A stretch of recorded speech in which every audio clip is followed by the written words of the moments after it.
La neige tombait doucement sur Paris en ce soir de Noël, couvrant les rues d'un manteau blanc immaculé. Henri Dubois, silhouette solitaire dans son costume sur mesure, marchait sans destination précise dans les rues illuminées de la capitale. À 50 ans, propriétaire de l'une des plus grandes entreprises de technologie française, il possédait tout ce que l'argent pouvait acheter, mais son cœur restait désespérément vide. Sa demeure, un magnifique hôtel particulier dans le 16e arrondissement, l'attendait, froide et silencieuse comme chaque soir depuis 5 ans. 5 longues années depuis que sa vie avait basculé, depuis que Claire et le petit Thomas, il secoua la tête, chassant ses pensées qui le tourmentaient sans cesse. Les décorations de Noël scintillaient partout autour de lui, créant un contraste saisissant avec la mélancolie qui l'habitait. Les rires des familles qui passaient près de lui résonnaient comme autant de rappels cruels de ce qu'il avait perdu. Ses pas le menèrent jusqu'à la place des Vosges, où les arcades centenaires offraient un abri aux quelques passants tardifs. C'est là qu'il les vit pour la première fois. 2 petites silhouettes blotties l'une contre l'autre sous l'une des arcades, tentant de se protéger du froid. Une fillette qui ne devait pas avoir plus de 8 ans tenait serré contre elle un petit garçon qui semblait encore plus jeune. Leurs vêtements, bien que propres, étaient visiblement usés et peu adaptés aux températures hivernales. Henri s'arrêta net, son regard fixé sur cette scène qui semblait sortie d'un roman de Dickens. La fillette leva les yeux vers lui, et pendant un instant, le temps sembla se suspendre. Ses yeux, d'un vert profond, le transpercèrent avec une intensité troublante, comme s'il portait une sagesse bien au-delà de son âge. « Monsieur, dit-elle d'une voix claire malgré le froid, pourriez-vous nous indiquer où se trouve le refuge le plus proche?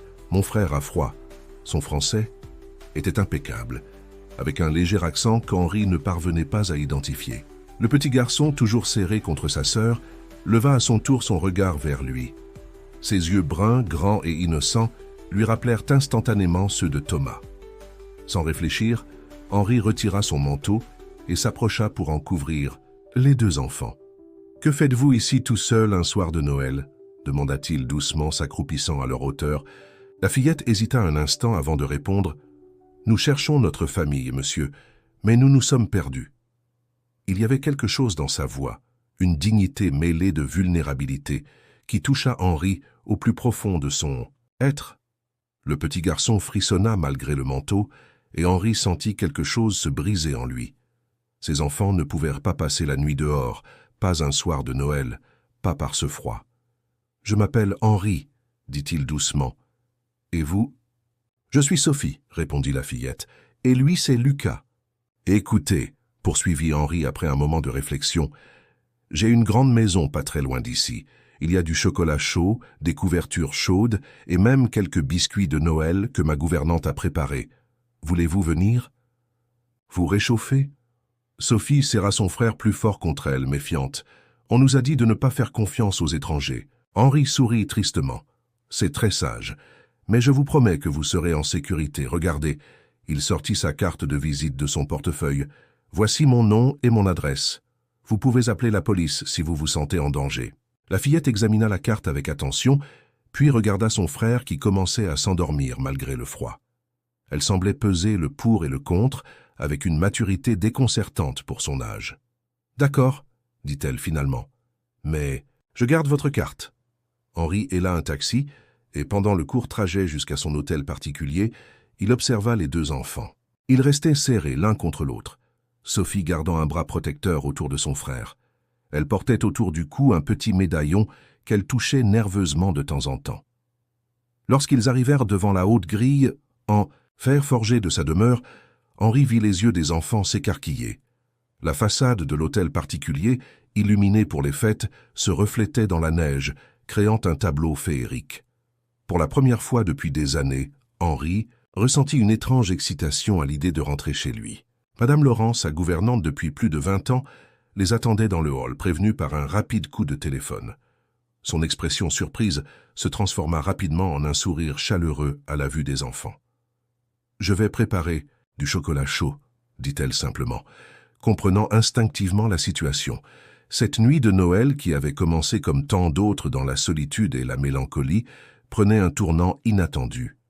Henri ne le savait pas encore, mais ce moment marquerait le début d'une nouvelle histoire. d'une renaissance qu'il n'aurait jamais osé espérer. Le lendemain matin, Henri se réveilla avec une sensation étrange. Pour la première fois depuis des années, sa grande maison n'était pas silencieuse. Des bruits légers de pas et des chuchotements filtraient à travers les couloirs, donnant vie aux murs austères de la demeure. Il trouva Sophie et Lucas dans la cuisine, où Madame Laurent leur servait un petit déjeuner copieux. La scène était surréaliste. Ces deux enfants, encore vêtus des pyjamas trop grands qu'il avait fait chercher en urgence la veille, attablés dans sa cuisine comme s'ils y avaient toujours eu leur place. « Bonjour, monsieur Henri, » dit Sophie, toujours aussi posée. Lucas, la bouche pleine de pain au chocolat, lui fit un grand sourire, des miettes sur le menton. « Bonjour les enfants, » répondit-il, surpris par la chaleur dans sa propre voix. « Avez-vous bien dormi ?»« Comme des princes », s'exclama Lucas, prenant la parole pour la première fois depuis leur rencontre. Sa voix enfantine et joyeuse résonna. Dans la cuisine, faisant sourire même Madame Laurent, Henri s'assit avec eux, acceptant la tasse de café que lui tendait sa gouvernante. Il observa Sophie qui, malgré son jeune âge, découpait soigneusement une crêpe pour son frère. Son médaillon brillait doucement dans la lumière du matin. « C'est un très joli médaillon que tu portes », remarqua Henri. Sophie porta instantanément la main à son cou, son expression devenant plus gardée. « C'était à notre maman », dit-elle simplement, et Henri comprit qu'il ne fallait pas insister pour le moment. La matinée passa dans une atmosphère étrangement paisible. Henri avait appelé les services sociaux dès son réveil, mais étant donné que c'était le lendemain de Noël, on lui avait demandé de garder les enfants jusqu'à ce qu'un agent puisse venir les voir, ce qui ne serait pas avant 2 jours. Dans l'après-midi, alors que Lucas faisait la sieste sur le grand canapé du salon, Henri trouva Sophie devant le portrait de Claire et Thomas. Elle l'observait avec une intensité troublante. « C'était votre famille ?» demanda-t-elle doucement, sans se retourner. Henri s'approcha, le cœur serré. « Oui, ma femme Claire et mon fils Thomas. Il vous manque beaucoup, ce n'était pas une question. » Sophie avait cette façon déconcertante de faire des observations qui touchaient juste. « Chaque jour, » admit Henri. Il y eut un moment de silence, puis Sophie sortit son médaillon. « Maman nous manque aussi, » dit-elle en l'ouvrant. À l'intérieur se trouvait une minuscule photo d'une jeune femme souriante, tenant 2 bébés dans ses bras. Mais elle reviendra nous chercher, elle l'a promis. Henri sentit son cœur se serrer davantage. « Que s'est-il passé ?» demanda-t-il doucement.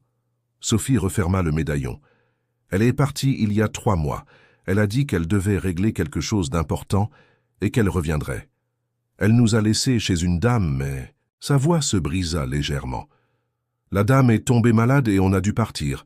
On essaie de retrouver maman depuis. Henri s'agenouilla pour être à sa hauteur. « Sophie, tu sais que je vais devoir en parler aux services sociaux. Ils pourront peut-être nous aider à retrouver votre maman. » La fillette hocha la tête. « Je sais. Mais vous ne nous séparerez pas, Lucas et moi ?»« Non, » répondit Henri avec une fermeté qui le surprit lui-même. « Je te le promets. » Le reste de la journée passa comme dans un rêve. Henri observait les enfants explorer la maison avec curiosité, Lucas posant 1000 questions sur tout ce qu'il voyait, Sophie veillant toujours sur lui comme une petite mère. Madame Laurent s'affairait, sortant de vieux jouets du grenier, préparant des goûters, retrouvant une énergie qu'Henri ne lui avait pas vue depuis longtemps. Le soir venu, alors qu'il bordait Lucas qui s'était endormi en serrant contre lui, une vieille peluche ayant appartenu à Thomas, Henri réalisa que sa maison avait changé. Les pièces semblaient plus chaleureuses, l'air plus respirable. Même les photos de Claire et Thomas sur les murs semblaient différentes, comme si elles souriaient vraiment pour la première fois depuis des années. Sophie apparut dans l'encadrement, de la porte déjà en pyjama. « Monsieur Henri ?» dit-elle doucement. « Merci. Pour tout. » Il lui sourit, sentant une émotion nouvelle l'envahir. « C'est moi qui vous remercie, Sophie. Toi et ton frère, vous avez ramené quelque chose dans cette maison que je croyais avoir perdue pour toujours. » La fillette s'approcha et, à sa grande surprise, lui fit un rapide câlin avant de rejoindre son lit. Henri resta un moment immobile, touché par ce geste spontané d'affection. En regardant les 2 enfants endormis, il prit une décision. Quoi qu'il arrive, il les aiderait à retrouver leur mère, et en attendant, il veillerait sur eux comme si c'étaient les siens. Cette nuit-là, pour la première fois depuis longtemps, Henri s'endormit avec le sentiment que sa vie avait retrouvé un sens. Les jours suivants passèrent dans un tourbillon d'activités. Henri, qui n'avait pas pris de vacances depuis des années, décida de rester à la maison jusqu'à la fin des fêtes. L'assistante sociale, Madame Rousseau, était venue comme prévu, mais face à la situation stable et au bien-être évident des enfants, elle avait accepté de les laisser temporairement sous la garde d'Henri, le temps d'enquêter sur leur histoire. Un matin, alors que Lucas dessinait dans le bureau d'Henri sous la surveillance bienveillante de Madame Laurent, Sophie s'approcha timidement du bureau où Henri travaillait sur quelques dossiers urgents. « Monsieur Henri, dit-elle doucement, est-ce que je peux vous montrer quelque chose ?» Il leva les yeux de ses papiers, intrigué par le ton sérieux de la fillette. Sophie tenait son médaillon dans ses mains tremblantes. Elle l'ouvrit avec précaution et en sortit un minuscule morceau de papier plié, caché derrière la photo. « Je ne l'ai montré à personne, » murmura-t-elle. « Maman m'a dit de le garder secret, mais je pense que je peux vous faire confiance. » Henri prit délicatement le papier. En le dépliant, il découvrit une écriture fine et élégante. Le message était court. « Ma chère Éléonore, pardonne-moi. Si tu lis ceci, cherche Antoine Dubois. Il saura. » Le cœur d'Henri manqua un battement. Dubois, son nom de famille, et Antoine, le prénom de son père. Il regarda Sophie avec un mélange de stupeur et d'émotion. « Sophie, sais-tu qui est Éléonore ?» La fillette secoua la tête. « C'est le nom que maman murmurait parfois la nuit, quand elle pensait qu'on dormait. Elle pleurait souvent en le disant. » Henri se leva lentement de son fauteuil, l'esprit en ébullition. Éléonore. Ce nom résonnait dans sa mémoire comme un écho lointain. Sa sœur, disparue depuis si longtemps, portait ce nom. Mais c'était impossible, n'est-ce pas? Il observa Sophie plus attentivement. Ses yeux verts, il les avait déjà vus quelque part, sur les photos de famille, dans le regard de sa mère et dans celui de sa sœur. « Sophie, puis-je garder ce papier quelques jours? Je te promets de te le rendre. » La fillette hésita un instant avant d'acquiescer. « Vous allez nous aider à retrouver maman. Je vais faire tout mon possible, » promit Henri, la gorge serrée par l'émotion. Cette nuit-là, après avoir bordé les enfants, Henri descendit dans son bureau. Il ouvrit un vieux coffre-fort dissimulé derrière un tableau et en sortit un album photo qu'il n'avait pas regardé depuis des années. Les pages jaunies contenaient les souvenirs d'une époque plus heureuse, quand sa famille était encore unie. Il trouva la photo qu'il cherchait, lui et Éléonore adolescent, souriant devant le vieux manoir familial en Normandie. Sa sœur, si brillante, si pleine de vie, jusqu'à ce jour terrible où elle avait disparu, laissant derrière elle une lettre incompréhensible et un père dévasté. Henri sortit son téléphone et composa un numéro qu'il n'avait pas utilisé depuis longtemps. « Paul, c'est Henri Dubois. J'aurais besoin de tes services. Oui, c'est urgent. Il s'agit de retrouver quelqu'un, ma sœur Éléonore. » Le détective, privé, un vieil ami qui l'avait aidé dans plusieurs affaires délicates, promit de commencer ses recherches dès le lendemain. Pendant ce temps, à l'étage, Sophie ne dormait pas. Assise près de la fenêtre de sa chambre, elle regardait la neige tomber doucement sur le jardin. Son médaillon serré contre son cœur, elle pensait à sa mère, à ses dernières paroles avant de partir. « N'oublie jamais qui tu es, ma chérie. Un jour, tout s'éclaircira. » Dans la chambre d'à côté, Lucas dormait paisiblement, serrant toujours contre lui la vieille peluche de Thomas. Sur sa table de nuit, un dessin qu'il avait fait dans la journée montrait leur famille. Lui, Sophie, leur mère, et maintenant Henri et Madame Laurent, tous souriant sous un grand soleil. Le lendemain matin, Henri reçut un premier message, de Paul. « J'ai trouvé une piste. Une femme correspondant à la description d'Éléonore a été admise il y a 3 mois dans une clinique privée à la périphérie de Paris. Je continue mes recherches. » Henri sentit son cœur s'accélérer. Après toutes ces années, était-il possible que sa sœur soit si proche? Et ses enfants, ses neveux? Il regarda par la fenêtre de son bureau, observant Sophie qui apprenait à Lucas à faire un bonhomme, de neige dans le jardin. Leur rire cristallin montait jusqu'à lui, remplissant son cœur d'une émotion qu'il n'arrivait pas encore à nommer. La clinique Saint-Joseph se dressait austère, au milieu d'un parc enneigé. Henri, assis dans sa voiture, observait le bâtiment depuis plusieurs minutes, rassemblant son courage. Il n'avait rien dit aux enfants de sa découverte, ne voulant pas leur donner de faux espoirs. À l'accueil, une infirmière d'un certain âge l'accueillit avec un sourire fatigué. « Je suis désolé, monsieur Dubois, mais les visites sont strictement réglementées. La patiente dont vous parlez est dans une unité spéciale. S'il vous plaît, insista Henri, c'est ma sœur. Je ne l'ai pas vue depuis plus de 10 ans. L'infirmière hésita, touchée par l'émotion dans sa voix. Attendez ici, dit-elle finalement. Quelques minutes plus tard, un médecin apparut. Le docteur Martinez était un homme d'une 50aine d'années, au regard bienveillant. Monsieur Dubois, votre sœur souffre d'une forme particulière d'amnésie.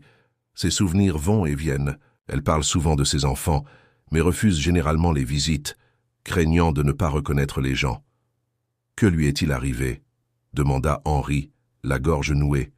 « Elle a été amenée ici, il y a 3 mois, dans un état de grande confusion. Elle répétait qu'elle devait protéger ses enfants, qu'ils étaient en danger. Mais elle n'a jamais précisé de quel danger il s'agissait. » Henri sentit un frisson lui parcourir l'échine. « Puis-je la voir ?» Le médecin acquiesça lentement. « Je vais lui demander, mais je dois vous prévenir, aujourd'hui est un bon jour, elle est lucide. Ce n'est pas toujours le cas. » Dans sa chambre, Éléonore était assise près de la fenêtre, regardant la neige tomber. Ses longs cheveux bruns, maintenant striés de gris, tombaient en cascade sur ses épaules. Quand Henri entra, elle ne se retourna pas immédiatement.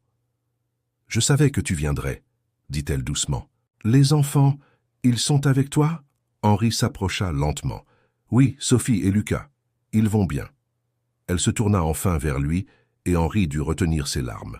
Malgré les années et la fatigue visible sur son visage, c'était bien sa petite sœur qui le regardait avec ses yeux verts si caractéristiques. « Je suis désolé, Henri, pour tout, pour être parti, pour ne pas t'avoir fait confiance. »« Que s'est-il passé, Éléonore » demanda-t-il doucement, s'asseyant face à elle. Elle serra ses mains l'une contre l'autre. « C'est compliqué. Mes souvenirs sont comme un puzzle dont il manque des pièces. Je me souviens d'avoir eu peur, tellement peur. Quelqu'un me suivait, me menaçait. Je devais protéger les enfants. » « Qui te menaçait ?»« Je ne sais plus. » Elle porta la main à son front. « C'est comme un brouillard. Mais je me souviens avoir confié les enfants à Marie, ma voisine. Elle devait les garder jusqu'à ce que je revienne. Ensuite, tout devient flou. » Henri lui prit délicatement la main. « La clinique, elle a des difficultés financières ?» Éléonore eut un sourire triste. « Ils vont fermer dans quelques mois. Beaucoup de patients devront être transférés.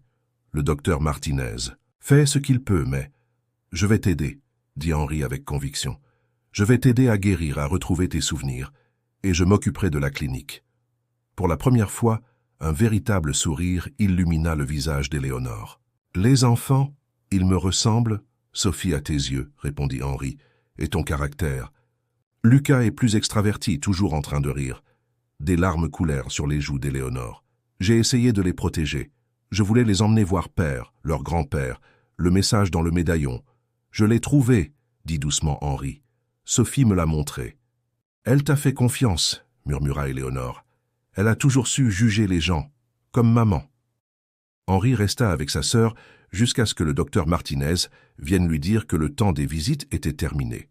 En partant, il promit de revenir avec des photos des enfants. Sur le chemin du retour, son esprit tournait à plein régime. Il devait agir vite pour sauver la clinique, comprendre ce qui était arrivé à sa sœur, et surtout, protéger les enfants de cette menace mystérieuse qui avait tant effrayé leur mère. En arrivant chez lui, il trouva Sophie et Lucas qui l'attendirent dans le hall, inquiets de son absence inhabituelle. « Où étiez-vous » demanda Sophie, son regard perçant semblant lire en lui. Henri s'agenouilla devant eux, sachant qu'il devait choisir ses mots avec précaution. « J'ai commencé à chercher votre maman, » dit-il simplement, « et je pense que nous sommes sur la bonne voie. » Les yeux de Lucas s'illuminèrent. « C'est vrai? On va la revoir ?»« Bientôt, » promit Henri. « Très bientôt. » Le mois de janvier avançait doucement, apportant avec lui un froid glacial sur Paris. Dans la grande demeure d'Henri, la vie avait pris un rythme nouveau. Les enfants étaient maintenant inscrits dans une école privée du quartier et Madame Laurent s'était transformée en une grand-mère de substitution, veillant sur eux avec une tendresse infinie. Un soir, alors que Lucas jouait dans sa chambre, Henri trouva Sophie assise dans la bibliothèque, feuilletant un vieil album photo qu'elle avait découvert sur une étagère. Elle s'arrêta sur une photo en particulier, ses doigts effleurant doucement l'image. « C'est maman », dit-elle simplement, montrant une photo d'Éléonore adolescente, souriante et insouciante. Henri s'assit à côté d'elle. « Oui, c'est ma petite sœur. » Sophie leva les yeux vers lui, une lueur de compréhension traversant son regard. « Alors, vous êtes notre oncle ?»« Oui, Sophie, je suis votre oncle. » Henri sentit sa voix trembler légèrement. « Je suis désolé de ne pas vous l'avoir dit plus tôt. Je voulais être sûr. » La fillette referma doucement l'album. « Je crois que je l'ai toujours su, » dit-elle avec cette sagesse qui la caractérisait. « Vous avez les mêmes yeux que maman. Quand vous souriez. » À cet instant, Lucas fit irruption dans la pièce, brandissant un dessin. « Regardez ce que j'ai fait !» s'exclama-t-il fièrement. Le dessin représentait leur famille, mais cette fois-ci il avait ajouté une figure féminine qu'il avait étiquetée « maman » et une autre qu'il avait marquée « oncle Henri ». Henri sentit son cœur se serrer d'émotion. « C'est magnifique, Lucas. On va l'accrocher dans le salon, d'accord ?» Pendant ce temps, Paul, le détective, continuait son enquête. Il avait découvert que la clinique Saint-Joseph appartenait à un grand groupe hospitalier qui prévoyait de la fermer pour construire des appartements de luxe. Le docteur Martinez se battait depuis des mois pour maintenir l'établissement ouvert, mais les dettes s'accumulaient. Henri passa plusieurs nuits à étudier les documents financiers de la clinique, cherchant une solution. Un soir, alors qu'il travaillait tard dans son bureau, il reçut un appel du docteur Martinez. « Monsieur Dubois, votre sœur a fait des progrès remarquables », annonça le médecin. La présence des photos des enfants semble avoir déclenché quelque chose. Elle commence à se souvenir de détails de son passé. Henri se redressa dans son fauteuil. Quel genre de détails? Elle parle d'un homme, quelqu'un qui l'aurait menacé il y a des années. Elle dit qu'il était obsédé par votre famille, par votre fortune, mais elle est encore confuse sur les détails. Cette révélation fit naître une idée dans l'esprit d'Henri. Il commença à faire des recherches sur les anciens employés de l'entreprise familiale, sur les personnes qui auraient pu avoir des griefs contre sa famille. Un matin, Sophie le surprit en train d'examiner de vieux dossiers. « Vous cherchez le méchant monsieur ?» demanda-t-elle calmement. Henri la regarda surpris. « Quel méchant monsieur ?»« Celui qui faisait peur à maman. Je l'ai vu une fois, il y a longtemps. Il avait une cicatrice ici, dit-elle en touchant sa joue droite. Maman nous a fait partir le lendemain. » Cette information fit frissonner Henri. Il se souvenait d'un ancien associé de son père, Victor Mercier, qui portait une telle cicatrice. L'homme avait été renvoyé pour malversation 20 ans auparavant et avait juré de se venger. Le soir même, Henri organisa une réunion avec son conseil d'administration. Il présenta un plan audacieux, créer une fondation pour sauver la clinique Saint-Joseph et la transformer en un centre de soins psychiatriques moderne, spécialisé dans le traitement des troubles de la mémoire. C'est un investissement risqué, avertirent certains membres du conseil. C'est un investissement dans l'humain, répondit Henri avec conviction, et c'est non négociable. En rentrant chez lui ce soir-là, il trouva les enfants endormis sur le canapé du salon, blottis l'un contre l'autre.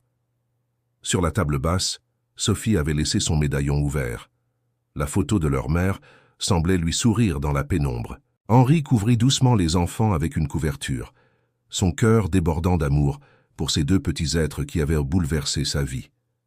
Il savait maintenant qu'il ferait tout pour protéger sa famille retrouvée, peu importe les obstacles à surmonter. Le projet de rénovation de la clinique Saint-Joseph avançait rapidement. Henri avait mobilisé les meilleures équipes et les travaux de modernisation commençaient déjà. Le docteur Martinez, submergé par l'émotion, ne cessait de le remercier. « Vous ne sauvez pas seulement la clinique, » lui dit-il un jour. « Vous sauvez des vies. » Éléonore faisait des progrès constants. Ses périodes de lucidité étaient plus longues, et ses souvenirs revenaient progressivement. Un matin, elle demanda à voir ses enfants. « Êtes-vous sûre d'être prête ?» demanda Henri inquiet. « Il me manque tellement, » répondit-elle, les larmes aux yeux. « Je veux les voir, même si je ne suis pas encore complètement guéri. » Henri prépara soigneusement les enfants à cette visite. Sophie écoutait attentivement ses explications, serrant la main de Lucas, qui ne comprenait pas tout, mais sentait l'importance du moment. La rencontre eut lieu dans le jardin de la clinique, un samedi matin ensoleillé. Éléonore attendait sur un banc, tremblante d'émotion. Quand elle vit ses enfants s'approcher, son visage s'illumina d'un bonheur indescriptible. « Mes amours », murmura-t-elle en ouvrant les bras. Lucas hésita un instant, puis courut vers elle. « Maman !» s'écria-t-il en se jetant dans ses bras. Sophie s'approcha plus lentement, des larmes silencieuses coulant sur ses joues. « Sophie, ma courageuse Sophie, » dit Éléonore en tendant une main vers sa fille. « Tu as si bien pris soin de ton frère. » La fillette se blottit enfin contre sa mère. Et pendant un long moment, ils restèrent tous les trois enlacés, rattrapant des mois de séparation dans cette étreinte. Henri observait la scène de loin, son cœur gonflé d'émotion. Madame, Laurent qui les avait accompagnés, essuyait discrètement ses larmes avec son mouchoir. Plus tard dans la journée, alors que Lucas montrait à sa mère tous les dessins qu'il avait faits, Sophie s'approcha d'Henri. « Oncle Henri, » dit-elle doucement, utilisant ce titre pour la première fois, « est-ce que maman va revenir à la maison? Avec nous? » « Bientôt, » promit-il, « quand elle sera plus forte. Mais en attendant, nous viendrons la voir souvent. » Le soir même, Paul, le détective, apporta de nouvelles informations sur Victor Mercier. L'homme avait effectivement refait surface quelques années auparavant, après avoir purgé une peine de prison pour fraude. Il avait été aperçu rôdant près de l'ancien appartement d'Éléonore plusieurs fois avant sa disparition. « Il faut à le retrouver, » dit Henri, « mais discrètement. Je ne veux pas l'effrayer et risquer qu'il disparaisse à nouveau. » Pendant ce temps, la vie continuait dans la grande maison. Lucas s'épanouissait à l'école, révélant un talent naturel pour le dessin et la musique. Sophie, quant à elle, passait de plus en plus de temps dans la bibliothèque, dévorant les livres avec une curiosité insatiable. Un soir, alors qu'Henri lisait une histoire à Lucas, le petit garçon s'endormit en murmurant « Je suis content que tu sois notre oncle ». Ces mots touchèrent Henri au plus profond de son être. Il repensa à Claire et Thomas, et pour la première fois, leur souvenir ne lui apporta pas que de la douleur. Il sentait qu'ils auraient été heureux de voir sa famille s'agrandir ainsi. Dans le jardin de la maison, Henri décida de planter un jacaranda, l'arbre préféré d'Éléonore quand ils étaient enfants. « Ce sera notre arbre de famille », expliqua-t-il aux enfants. « Il grandira avec nous. » Sophie, qui l'aidait à planter, l'arbre remarqua quelque chose d'étrange. « Regardez, il y a déjà un petit bourgeon. »« En plein hiver ?» s'étonna Henri. « C'est magique !» s'exclama Lucas. Henri sourit, touchant doucement le petit bourgeon. Peut-être que c'était vraiment magique, cette façon dont la vie trouvait toujours un moyen de fleurir, même dans les conditions les plus improbables. Ce soir-là, en bordant les enfants, Henri réalisa à quel point sa vie avait changé en quelques semaines. La maison, autrefois si vide et silencieuse, résonnait maintenant de rires et de vie. Et quelque part dans une clinique en rénovation, sa sœur guérissait peu à peu, prête à rejoindre cette famille reconstituée qui l'attendait avec impatience. Le printemps approchait doucement, et avec lui, les premiers signes de renouveau. Le jacaranda dans le jardin, contre toute attente, continuait de bourgeonner malgré le froid persistant, attirant l'attention des voisins et même de quelques journalistes locaux, intrigués par ce phénomène botanique inhabituel. Un matin, alors qu'Henri préparait le petit déjeuner avec les enfants, Paul apparut à sa porte, le visage grave. « Il faut qu'on parle », dit-il simplement. Dans le bureau, Paul sortit un dossier de sa sacoche. Victor Mercier a été aperçu dans le quartier. Il pose des questions sur la clinique Saint-Joseph, sur toi, sur les enfants. Henri sentit son sang se glacer. « Tu penses qu'il sait pour Éléonore ?»« Possible. Il a des contacts dans le milieu médical. Mais ce n'est pas tout. » Paul hésita avant de continuer. « J'ai découvert pourquoi ta sœur avait si peur de lui. Il semblerait que Mercier ait découvert des documents compromettants sur votre père. Des documents qui pourraient détruire la réputation de toute la famille Dubois. » Quel genre de documents? Des preuves de transactions douteuses, apparemment. Mais le plus inquiétant, c'est que ton père, avant de partir, avait commencé à rassembler des preuves contre Mercier. Des preuves bien plus graves que de simples malversations financières. Henri se leva, s'approchant de la fenêtre. Dans le jardin, Sophie et Lucas jouaient autour du jacaranda, insouciants du danger qui rôdait. « Il faut protéger les enfants, » dit-il fermement. « Et Éléonore. »« J'ai déjà renforcé la sécurité autour de la clinique, » répondit Paul. « Mais il faudrait peut-être envisager de déplacer ta sœur. » À cet instant, Madame Laurent frappa à la porte du bureau. « Monsieur Henri ?» Le docteur Martinez au téléphone. « C'est urgent. » Le médecin semblait agité. « Monsieur Dubois, votre sœur, elle a eu une sorte de déclic. Elle se souvient de tout. Elle demande à vous voir immédiatement. » Henri se précipita à la clinique. Après avoir confié les enfants, à Madame Laurent et doubler la sécurité autour de la maison. Il trouva Éléonore dans sa chambre, plus alerte qu'il ne l'avait jamais vue depuis leur retrouvailles. « Les documents », dit-elle dès qu'il entra. « Je sais où ils sont. » « Quels documents ?»« Ceux que Père a cachés, ceux qui prouvent que Mercier n'était pas qu'un simple fraudeur. Il utilisait l'entreprise comme couverture pour des activités illégales. Père l'avait découvert, il rassemblait des preuves. » Elle s'interrompit, tremblante. « C'est pour ça que je suis partie. Mercier m'avait retrouvé. Il menaçait les enfants. Il voulait ces documents. Mais je ne savais pas où. Ils étaient. Je ne m'en souvenais plus jusqu'à aujourd'hui. Où sont-ils, Éléonore ? Dans la maison de Normandie, dans le vieux secrétaire de maman. Il y a un compartiment secret que nous utilisions pour cacher nos trésors quand nous étions enfants. Tu te souviens ? Henri hocha la tête, les souvenirs affluents. Bien sûr qu'il se souvenait. C'était leur cachette secrète, leur refuge d'enfants. « Il faut y aller, dit Éléonore en se levant. Maintenant, avant que Mercier ne comprenne. »« Tu n'es pas encore assez forte, protesta Henri. »« Je ne laisserai plus personne menacer mes enfants, » répondit-elle avec une détermination qui lui rappela leur mère. « Et puis, » elle sourit légèrement, « le docteur Martinez dit que je peux sortir pour quelques jours tant que je suis accompagnée. » En rentrant à la maison pour préparer le voyage, Henri trouva Sophie assise près du jacaranda. Elle leva vers lui des yeux inquiets. « Il va se passer quelque chose d'important, n'est-ce pas ?» demanda-t-elle. Henri s'accroupit à sa hauteur. « Oui, ma chérie, mais cette fois, nous sommes tous ensemble, et je te promets que tout ira bien. » La fillette toucha doucement un bourgeon de l'arbre. « Il va bientôt fleurir, dit-elle. Maman dit toujours que les fleurs arrivent quand on en a le plus besoin. » Le voyage vers la Normandie commença tôt le lendemain matin. Henri avait loué une voiture spacieuse pour que tout le monde soit confortable. Éléonore, assise à l'avant, regardait défiler le paysage avec un mélange d'appréhension et d'excitation. À l'arrière, Sophie et Lucas dormaient encore, blottis l'un contre l'autre. « Tu te souviens des étés que nous passions là-bas » demanda doucement Éléonore, brisant le silence confortable qui s'était installé. Henri sourit. Comment oublier ? Les parties de cache-cache dans le jardin, les goûters sous le grand chêne, les histoires que maman nous racontait le soir. Elle s'interrompit, émue. Les enfants vont enfin voir la maison de leur grand-mère. La route serpentait à travers la campagne normande, les champs encore endormis par l'hiver défilant de chaque côté. Paul les suivait dans une autre voiture, veillant à leur sécurité. Henri avait insisté pour que Madame Laurent les accompagne également, sachant que sa présence rassurerait les enfants. Vers midi, ils arrivèrent enfin devant le grand portail en fer forgé du manoir familial. La demeure, majestueuse malgré les années d'abandon, se dressait au bout d'une allée bordée de vieux arbres. Les enfants, réveillés, regardaient par la fenêtre avec émerveillement. « C'est un château !» s'exclama Lucas, les yeux écarquillés. « C'est la maison où votre maman et moi avons grandi », expliqua Henri en garant la voiture. Sophie descendit lentement, observant chaque détail avec attention. « C'est ici que tu te cachais, maman ?» demanda-t-elle doucement.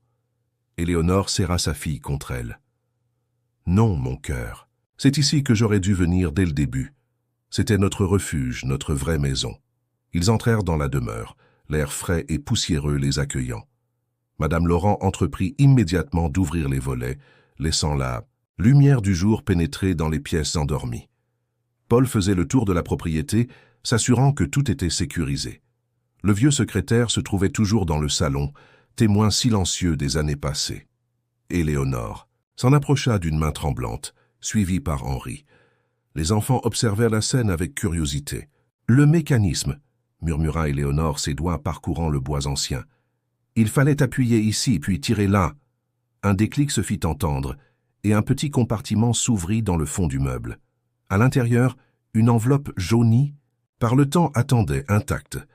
Soudain, Lucas se mit à tousser violemment. Henri se retourna alarmé. Le petit garçon était pâle, sa respiration sifflante.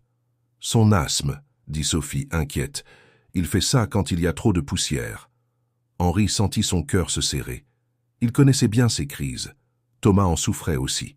« Il faut l'emmener à l'hôpital », dit-il fermement. « Le plus proche est à 20 minutes. »« Mais les documents » commença Éléonore. « Paul restera ici avec Sophie et Madame Laurent. Nous reviendrons dès que Lucas ira mieux. » Le trajet vers l'hôpital fut tendu, Lucas luttant pour respirer, sur les genoux de sa mère. Henri conduisait rapidement mais prudemment, son esprit partagé entre l'inquiétude pour son neveu et la pensée des documents laissés derrière. L'hôpital était petit mais moderne. Les médecins prirent Lucas en charge immédiatement, et bientôt sa respiration se stabilisa grâce au traitement. Henri, debout dans le couloir de l'hôpital, fut frappé par l'ironie de la situation. C'était dans un hôpital similaire qu'il avait perdu Claire et Thomas. Mais cette fois, l'histoire serait différente. Éléonore le rejoignit, les yeux rougis par l'inquiétude. « Il va mieux », dit-elle doucement. « Les médecins disent qu'il pourra sortir dans quelques heures. » Henri la serra dans ses bras, réalisant combien leur famille avait changé, combien ils avaient tous grandi à travers les épreuves. Son téléphone vibra. Un message de Paul. « Tout va bien ici. Sophie aide Madame Laurent à nettoyer le salon. Elle dit que la maison a besoin d'amour pour se réveiller. » Henri sourit, montrant le message à sa sœur. « Ta fille est extraordinaire, dit-il. « Nos enfants sont extraordinaires, corrigea Éléonore, et cette fois personne ne nous séparera. » De retour au manoir normand, Henri et Éléonore trouvèrent Sophie endormie sur le vieux canapé du salon, un livre d'histoire sur les genoux. Paul les attendait dans l'entrée, l'enveloppe jaunie à la main. « J'ai pensé qu'il valait mieux la mettre en sécurité, » expliqua-t-il à voix basse. « Quelqu'un est venu pendant votre absence. » Henri se raidit. « Mercier ? Non, mais probablement un de ses hommes. Il a juste fait le tour de la propriété, comme s'il surveillait. Je l'ai fait partir, mais il sait que nous sommes ici. » Compléta Éléonore, serrant la main de Lucas qui somnolait encore, épuisé par sa crise d'asthme.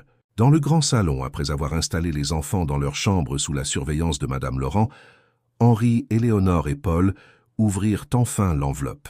Elle contenait plusieurs documents, des photos et une lettre manuscrite de leur père.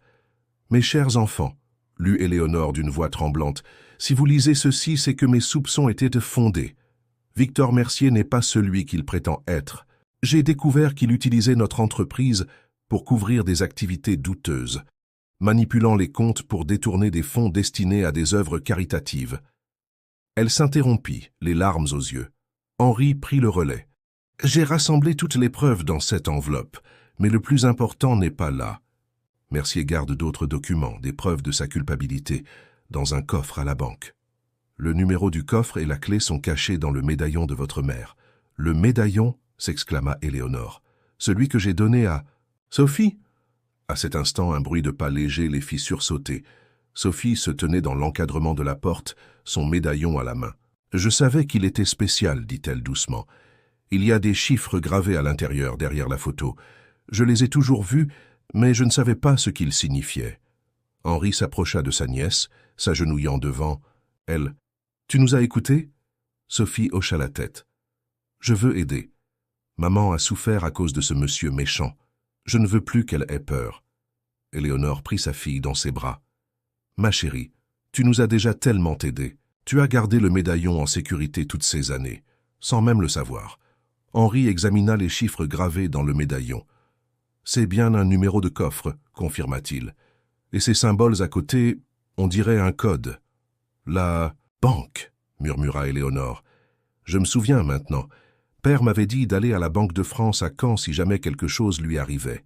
Mais quand il est parti, j'étais tellement bouleversé que j'ai tout oublié. » Paul consulta sa montre. « La banque est fermée à 7 heures, mais j'ai des contacts. Je peux organiser une visite discrète demain matin. » Un coup de tonnerre retentit au dehors, faisant sursauter tout le monde. La pluie commença à tomber, battant contre les vitres du manoir. Lucas apparut dans le couloir, réveillé par l'orage. « J'ai peur, » dit-il en se blottissant contre sa mère. Henri regarda sa famille réunie dans ce salon plein de souvenirs. Le petit garçon effrayé par l'orage, sa sœur courageuse reprenant enfin possession de son passé, la sage petite Sophie qui les avait tous guidés sans le savoir. Il prit une décision. « Cette nuit, nous restons tous ensemble. Madame Laurent va préparer du chocolat chaud et je vais vous raconter des histoires de quand votre maman et moi étions petits. » Sophie s'illumina. « Celles avec le chêne magique. Dans le jardin ?» Éléonore rit doucement. « Tu t'en souviens? Tu me les racontais quand j'étais plus petite, avant de... » Elle s'interrompit, mais son sourire ne faiblit pas. « Maintenant, tu pourras nous les raconter à nouveau. » Ils passèrent la soirée blottis les uns contre les autres dans le grand salon, les flammes de la cheminée projetant des ombres dansantes sur les murs. Paul montait la garde discrètement, pendant que Madame Laurent s'affairait à rendre la maison plus confortable. Cette nuit-là, malgré la tempête qui faisait rage dehors, malgré les secrets encore à découvrir et les dangers qui les guettaient, la famille Dubois se sentit plus forte et plus unie que jamais. Dans son sommeil, Sophie serrait son précieux médaillon, gardienne involontaire d'un secret qui pourrait enfin leur apporter la paix. Le lendemain matin, la tempête avait laissé place à une journée claire et froide. Le jardin du manoir, rafraîchi par la pluie, semblait avoir retrouvé un peu de sa splendeur d'antan. Henri observait les enfants qui jouaient sous le grand chêne, pendant que Paul préparait leur visite à la banque. « Regarde !» dit Sophie à son frère, pointant du doigt quelque chose dans l'herbe. « Des perce-neige, maman dit que ce sont les premières fleurs du printemps. » Lucas s'accroupit pour les examiner. « Elles sont toutes petites, mais elles n'ont pas peur du froid. »« Comme nous !» répondit sa sœur avec sagesse. À l'intérieur, Éléonore terminait de se préparer pour leur visite à la banque.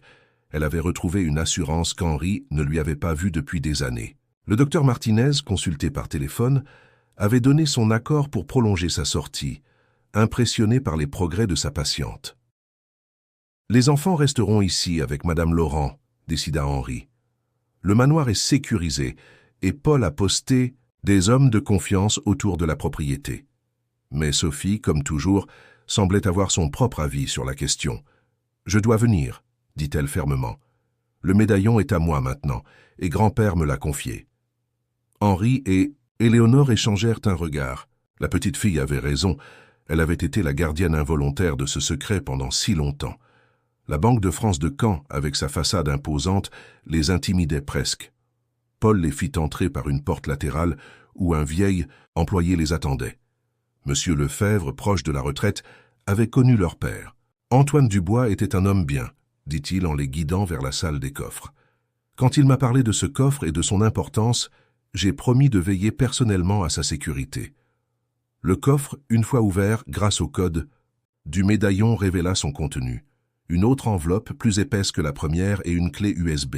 « Votre père était en avance sur son temps », commenta Monsieur Lefebvre. « Il avait tout numérisé. » De retour au manoir, ils découvrirent que Lucas avait fait une nouvelle crise d'asthme, plus légère cette fois. « C'est l'humidité », expliqua Madame Laurent inquiète. « Cette maison a besoin d'être aérée et chauffée correctement. » Henri prit son neveu dans ses bras. « Et si on rentrait à Paris? Maintenant que nous avons ce qu'il nous faut... »« Non !» intervint Éléonore avec force. « Il est temps d'affronter Mercier. Ces documents prouvent non seulement sa culpabilité, mais aussi l'innocence de notre père. Je ne fuirai plus. » Sophie, qui n'avait pas quitté sa mère d'une semelle depuis leur retour, prit sa main. « Le jacaranda doit être en train de fleurir à Paris, » dit-elle doucement. « Il nous attend. » Cette simple phrase sembla donner du courage à tout le monde. Paul, après avoir examiné les documents, contacta des journalistes de confiance et les autorités compétentes. L'étau se resserrait autour de Mercier.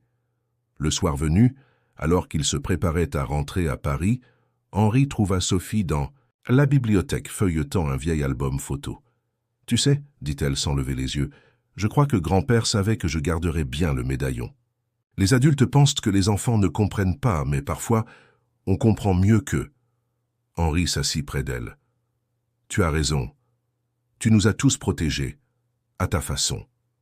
Maintenant, c'est à vous de protéger maman, » répondit-elle, en fermant doucement l'album. Mais ensemble, cette fois. Dans la voiture qui les ramenait à Paris, Lucas s'endormit rapidement, sa respiration enfin calme. Éléonore regardait défiler le paysage, perdue dans ses pensées. Henri, au volant, sentait que quelque chose avait changé pendant ce séjour en Normandie. Ils n'étaient plus des individus brisés, essayant de recoller les morceaux. Ils étaient une famille, unie et forte. Le jacaranda les attendait dans le jardin parisien, ses premiers bourgeons prêts à éclore. Comme Sophie l'avait dit, il semblait avoir attendu leur retour pour commencer sa métamorphose. Une métamorphose qui, comme celle de la famille Dubois, annonçait le début d'une nouvelle histoire. Le retour à Paris marqua le début d'une série d'événements qui allaient changer définitivement le destin de la famille Dubois. Les documents, trouvés dans le coffre de la banque, avaient été transmis aux autorités et la presse commençait à s'intéresser à l'histoire. Un matin, alors que le jacaranda commençait à déployer ses premières fleurs violettes, Henri reçut un appel de Paul. « Mercier est acculé », annonça le détective. « Les preuves sont accablantes. Ses anciens associés commencent à parler, craignant d'être impliqués. Éléonore, qui séjournait maintenant dans la maison d'Henri avec les enfants, écoutait la conversation sur le haut-parleur. Son visage reflétait un mélange de soulagement et d'appréhension. « Il va essayer quelque chose, » dit-elle. « Je le connais. Il ne partira pas sans combattre. » Comme pour confirmer ses craintes, le téléphone d'Henri sonna à nouveau. C'était le docteur Martinez, paniqué. Quelqu'un a essayé de pirater nos serveurs. Il cherchait les dossiers médicaux d'Éléonore, des preuves de son séjour ici. Pour me faire passer pour instable, compléta Éléonore avec un calme surprenant. Pour discréditer mon témoignage. Henri serra les poings. Ça suffit. Il est temps d'aller au-devant des choses. Ce soir-là, Henri organisa une conférence de presse dans les locaux de son entreprise. La salle était pleine de journalistes attirés par les rumeurs de révélations explosives. Éléonore, superbe, dans un tailleur bleu nuit, se tenait à ses côtés tandis que les enfants attendaient, avec Madame Laurent dans une pièce adjacente. « Mesdames et messieurs, » commença Henri, « notre famille a gardé le silence trop longtemps. Aujourd'hui, nous allons vous raconter une histoire. L'histoire d'un homme, notre père, qui a découvert des malversations dans son entreprise et a choisi l'intégrité plutôt que le silence. » Alors qu'il parlait, un mouvement dans la foule attira son attention. Victor Mercier venait d'entrer dans la salle, un sourire suffisant aux lèvres. « Quelle touchante réunion de famille !» lança-t-il d'une voix forte. « Dommage qu'elle soit basée sur des mensonges. » Éléonore fit un pas en avant et sa voix ne trembla pas. « Les seuls mensonges ici sont les vôtres, monsieur Mercier. Pendant des années, vous avez manipulé, menacé, détourné. Prouvez-le, la défia-t-il. C'est alors que Sophie entra dans la salle, suivie de Lucas. La petite fille portait une tablette dans ses mains. « Grand-père a tout prouvé, » dit-elle, d'une voix claire qui résonna dans la salle, soudain silencieuse. « Il a enregistré toutes vos conversations. » Sur la tablette, la voix d'Antoine Dubois commença à résonner, suivie de celle de Mercier, discutant de détournement de fonds, de menaces, de chantage. Le visage de Mercier se décomposa. « Ces enregistrements étaient sur la clé USB. » expliqua Henri. « Notre père avait tout prévu. Il savait que la vérité éclaterait un jour. » Les flashs des photographes crépitaient, capturant l'instant où Victor Mercier, l'homme qui avait terrorisé leur famille pendant si longtemps, perdait enfin son masque d'assurance. « Vous ne comprenez pas, » cracha-t-il. « J'ai fait prospérer cette entreprise. Sans moi. »« Sans vous, » l'interrompit Éléonore, « notre famille n'aurait pas été brisée. Mais grâce à vous, ironiquement, nous nous sommes retrouvés. Et maintenant, nous sommes plus forts que jamais. » Les policiers qui attendaient discrètement au fond de la salle s'avancèrent. Mercier, comprenant que tout était fini, se laissa menotter sans résistance. Son regard autrefois intimidant, désormais vide de toute puissance. Sophie s'approcha de sa mère et lui prit la main. Lucas, de l'autre côté, serra celle d'Henri. Devant les caméras et les journalistes, ils formaient un tableau saisissant. Une famille réunie, victorieuse non par la force, mais par l'amour et la vérité. Plus tard dans la soirée, alors que les derniers journalistes quittaient les lieux, Lucas demanda « Est-ce que le méchant monsieur ne reviendra plus jamais ?»« Non, mon chéri, » répondit Éléonore en le serrant contre elle. « Il ne pourra plus jamais nous faire de mal. » Henri regardait par la fenêtre le jacaranda, dont les fleurs semblaient briller sous la lumière du soir. « C'est un nouveau chapitre qui commence, » dit-il doucement. Le printemps avait définitivement pris ses quartiers à Paris, et le jacaranda, dans le jardin, était maintenant en pleine floraison, ses grappes violettes attirant l'admiration des passants. 6 mois s'étaient écoulés depuis la conférence de presse qui avait changé leur vie. La clinique Saint-Joseph était devenue un centre de référence en matière de soins psychiatriques grâce aux investissements d'Henri et à la vision du docteur Martinez. Éléonore y travaillait maintenant comme bénévole, utilisant sa propre expérience pour aider d'autres patients à retrouver leur chemin. Un samedi matin ensoleillé, toute la famille était réunie dans le jardin pour un événement spécial. Henri avait décidé de transformer officiellement sa fondation en une organisation dédiée à l'aide aux familles en difficulté et aux enfants vulnérables. « C'est grâce à vous, » dit-il en regardant Sophie et Lucas qui jouaient sous le jacaranda. « Vous m'avez appris que la plus grande force réside dans l'amour et la famille. » Éléonore, rayonnante dans une robe légère, préparait son discours pour l'inauguration.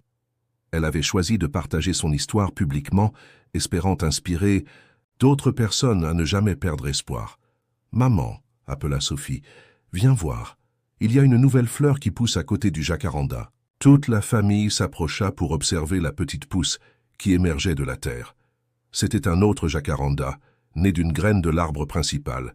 « La vie trouve toujours son chemin », dit Madame Laurent avec un sourire sage. La cérémonie d'inauguration attira une foule nombreuse. Des journalistes, des représentants d'associations et même une jeune mère avec ses enfants qui avaient lu l'histoire des Dubois dans les journaux et avaient trouvé le courage de quitter une situation difficile.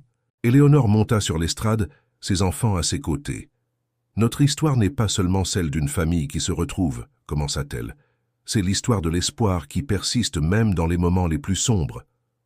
Comme ce jacaranda qui fleurit en plein hiver, nous pouvons tous renaître et grandir même quand tout semble perdu. » Henri, assis au premier rang, sentit les larmes lui monter aux yeux. Il pensait à Claire et Thomas, et pour la première fois ce souvenir n'apportait que de l'amour, sans la douleur déchirante d'autrefois.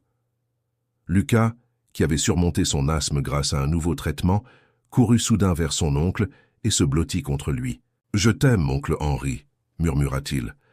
Sophie rejoignit sa mère sur l'estrade et sortit son précieux médaillon. « Ce bijou a gardé un secret pendant longtemps, » dit-elle au micro, sa voix claire portant dans tout le jardin. « Maintenant, il gardera de nouveaux souvenirs, des souvenirs heureux. » Après la cérémonie, alors que les invités se dispersaient, la famille resta dans le jardin. Le soleil couchant donnait aux fleurs du jacaranda des reflets magiques. « Que dirais-tu de rouvrir le manoir en Normandie » demanda Henri à sa sœur. « Pas pour y vivre, mais comme une maison de vacances, un lieu où d'autres familles pourraient trouver la paix. » Éléonore sourit. « C'est une merveilleuse idée. Nous pourrions y planter d'autres jacarandas. »« Est-ce qu'ils fleuriront aussi en hiver » demanda Lucas, intrigué. « La magie opère différemment pour chaque arbre, » répondit Sophie avec sagesse. « Mais tant qu'on y croit. » Henri regarda sa famille réunie sous l'arbre qui avait été témoin de leur renaissance. Madame Laurent apportait un plateau de chocolat chaud, une tradition qui ne les avait jamais quittés depuis cette première nuit de Noël. Paul, devenu un ami proche, discutait avec le docteur Martinez des futurs projets de la fondation. Le jacaranda continuait de fleurir, ses pétales violets dansant dans la brise du soir. Comme leur famille, il avait défié les attentes, trouvant la force de s'épanouir même dans les conditions les plus improbables. « Tu sais, » dit Éléonore à son frère, « Père serait fier de nous. »« Il serait fier de nous tous, » répondit Henri, regardant ses neveux jouer sous les branches fleuries. Et alors que le soleil se couchait sur cette journée particulière, le jacaranda semblait briller, de mille feux, symbole d'une famille qui avait traversé les tempêtes pour trouver enfin son printemps éternel.